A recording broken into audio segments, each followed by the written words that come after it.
All right, we're here at Mike Maroon Chevrolet GMC, and we're gonna check out GMCs. Are there any powertrains worth buying here at General Motors? And it's kind of a mixed bag. I'm gonna go through the 3/4 tons, half tons, midsize, and maybe some SUVs. I'm gonna be as quick as possible so you guys don't feel like you're getting your time wasted, but let's check it out. Let's start out with these. I mean, this is like work truck territory right here. $47,000 for a single cab. This is a Pro. What does it have? The TurboMax. Now, I don't know about you, but that kind of seems like a lot. Little TurboMax with Steely's, almost 50 grand on the sticker. That's a little high. This is a little high for my taste. So I wouldn't be buying that. But let's start out with this TurboMax because it doesn't matter if it's in this or one of the crew cabs up here we're gonna take a look at.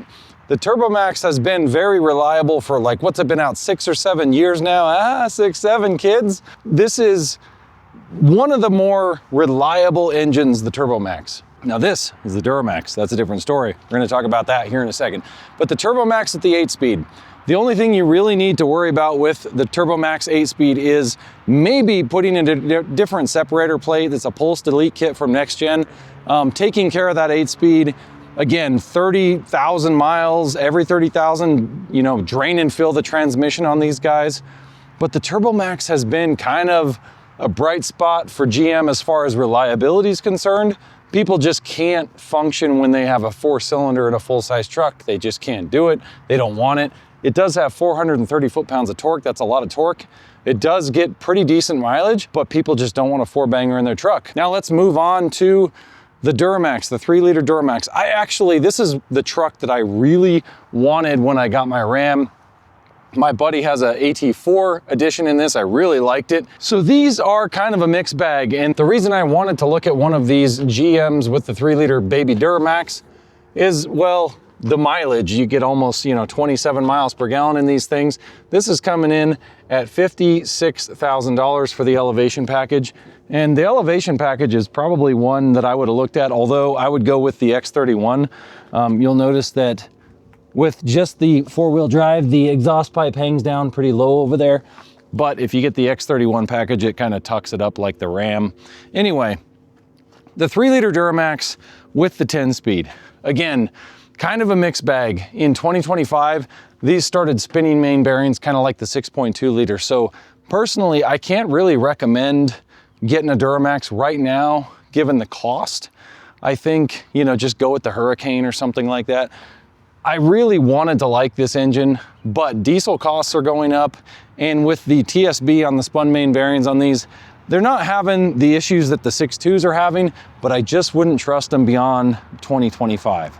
That's me personally. I'm not a big risk taker on powertrains. I want the engine and transmission to be super solid, and the engine worries me a little bit in those. Let's move on and I'll show you the next powertrain in GM. Here's a TurboMax. Stop real quick. It's an elevation, so it's gonna be a little bit lower package, but it's kind of like the RST and the Chevys. This one is $53,000 with the TurboMax. So again, when you're comparing something like this to like the Ram Bighorn edition with the 3-liter Hurricane, really tough to compare. You got a straight 6 Hurricane twin turbo engine that'll walk this all day long, and a ZF transmission in the Ram, and it's gonna be about the same price, if not less than these GMs. I think that's what GM's gonna struggle with here in the future. That's why you saw Ram's numbers up like 27%.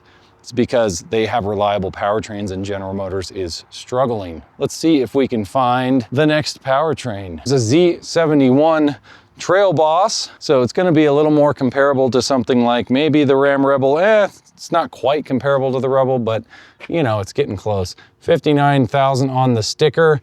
And this is gonna have the 5.3 with the 10-speed. So this is our next candidate. Now the 5.3 is a mixed bag. People think that it's safe. But the lifter problem still exists. This does have dynamic fuel management, DFM. If you're gonna get the 5.3, you absolutely gotta get, I think, you have to get the OBD2 delete, so it shuts off cylinder shut off in these. Most guys do that, and frequent oil changes. So every 3,000 to 5,000 miles, and you can make these last a little bit longer than they will factory, but if you just let this thing run with cylinder shut off, I think you're gonna have all kinds of problems with the lifters and I wouldn't do it. That's really your only option with the 5.3. Just wanted to stop and show you this real quick. Here's that X31 package and you can see it's kind of like Ram. The pipes don't look quite as cool, but it does tuck that exhaust up a little bit more.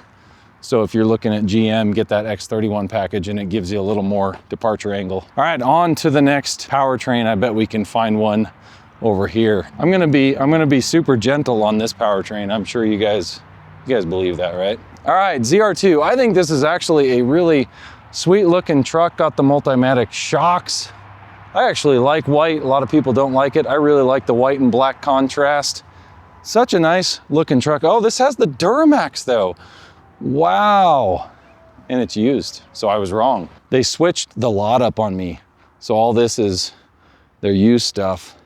This is where they stage all their new cars, but I don't know why they changed it up. But here we go. We've finally got, we've got the Duramax here, but we've got this 6.2 in this. Now this is the other powertrain. Now this is an AT4X. Doesn't matter if you're getting the 6.2 in the ZR2 or whatever package you're getting that 6.2 in. I cannot recommend the 6.2 liter right now. Obviously, that's probably the worst engine GM's had in a while. It used to be an awesome engine pre-2020. You know, anything before 2020 with the 6.2 was fairly reliable other than the lifters, and you could get around that. But now, man, even these Suburbans, if you're looking, the Suburbans and Escalades, don't get the 6.2 liter. It's just not worth it. It costs more, and it's really their least reliable engine right now. That's just not worth it. Same thing with these. The 5.3 is about all I'd recommend, and I would get a DFM disabler or maybe the Duramax in these SUVs as well, whether it's the Yukon or the Suburbans or Tahoes. They've gotten to the point where these are just so expensive that for me, the cost of these vehicles, they should be bulletproof, and I don't think people should be spending $100,000 at General Motors or Chevy to get something that fails within a couple thousand miles, and it happens a lot. They said the failure rate is like 3% on some of these 6.2s. That's what they state in their official documentation. They've had, you know, over 30,000 failures in these. So how could you possibly recommend that to anyone? You can't, right? So the 5.3, if you go with it, be careful. The 10 speed's gonna be in a lot of these. And actually we're gonna go look at these mid-sized trucks right now, and it's the same thing as this. It's gonna be the 2.7, so in the Chevy Colorado and the GMC Canyon, you're gonna get the 2.7 with the 8-speed. Whether you got the 8-speed or the 10-speed, you're probably gonna have some valve body issues down the road, but if you do maybe 30,000 miles for your transmission maintenance, really keep up with it, you can make the GM 10 speeds and 8 speeds last, but you might want to look at next gen's kits. You know, a lot of people like those kits and they just keep those transmissions on the road a little bit longer. Same thing goes for these mid-size. You're gonna be looking at the 2.7 liter in these. It's gonna be fairly reliable, 8-speed transmission. The 2.7's they're kind of their shining engine right now. 430 foot-pounds of torque, it really moves out. Trevor and I went and drove some of these and they actually drive really nice. Tons of torque. You just got to worry about the transmission. You know, coming in here on this Canyon, 41,000 for this Canyon Elevation Edition. That's kind of like the mid-range or a little low to mid-range package, the Elevation. So 41,000 in these, I think, for the powertrain. All the mid-sized trucks are getting to be real similar, other than, you know, the naturally aspirated stuff like the Ridgeline and the Frontier. But these are going to have a ton of torque. They're gonna go from probably 40,000 on up. And same thing with the Tacomas, lots of torque in the turbocharged engines. Same thing with the Rangers, a lot of torque. You can get the 2.7 in the Ranger. So you're either going Frontier for super long-term reliability or Ridgeline, or you're going with the Colorado Tacoma Ranger if you just want that boosted power and all the new modern crap. And in the heavy duty, so this is a 6.6 liter with the 10-speed fake Allison. What do you think this costs? Let's go take a look at this. It's got Steely's single cab. You saw what that TurboMax was. Look at this, $54,000 2026. That has to be worth quite a bit more than something like that TurboMax, right? In that 1500. It's just weird that the price isn't that much different. But let's get to the 3/4 ton. So I would recommend GM 6.6 liter, kind of the same thing as Ram and Ford. I think all the 3/4 tons have had pretty reliable powertrains. This is a very basic engine, no DFM, 6.6 liter. A lot of people have had pretty good luck with it. The same thing goes for the Duramax. It's been pretty good. So this is the Big Daddy, the AT4 6.6 Duramax. Same thing here, big black one. There is a sticker on this one, so AT4. This is gonna be an expensive truck. I can feel it. All right, so we've got 90,000 on the sticker here for this AT4 2500, to be expected. And now we've got kind of into this more, I'd say, work truck style 6.6 liter. You know, not Steelies, but pretty close to Steelies. Looking at $59,000 for this Pro. But it does have a bed liner and, you know, some nice things like no steel wheels. I actually like steel wheels. They just don't ride quite as quiet and nice. But when you look at this, with the 6.6 for $50-some thousand, same thing at these other brands, the 3/4 tons, man, you should just go drive them. I actually think the resale is gonna be a little bit better on the 3/4 tons. And when you look at the price of them, it's like half tons cost as much as 3/4 tons anymore. And the midsize are creeping right up on them. Not as many cars here. I'll take a little tour here of the lot, you can see.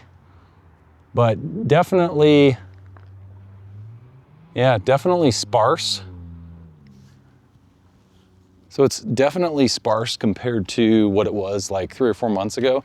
This lot was just lined in the grass. I mean, they had brand new trucks everywhere. I don't see prices changing that much on these new vehicles. You know, they're still selling a ton of trucks, but GM, as far as powertrains and what I'd recommend, that's why I bought this Ram. When you look at the ZF and the powertrains and they're just not having any problems, and I like the looks of them, I just have no idea why people would be brand loyal at this point. I wasn't loyal to anybody. I like Toyota, but headed to Toyota next.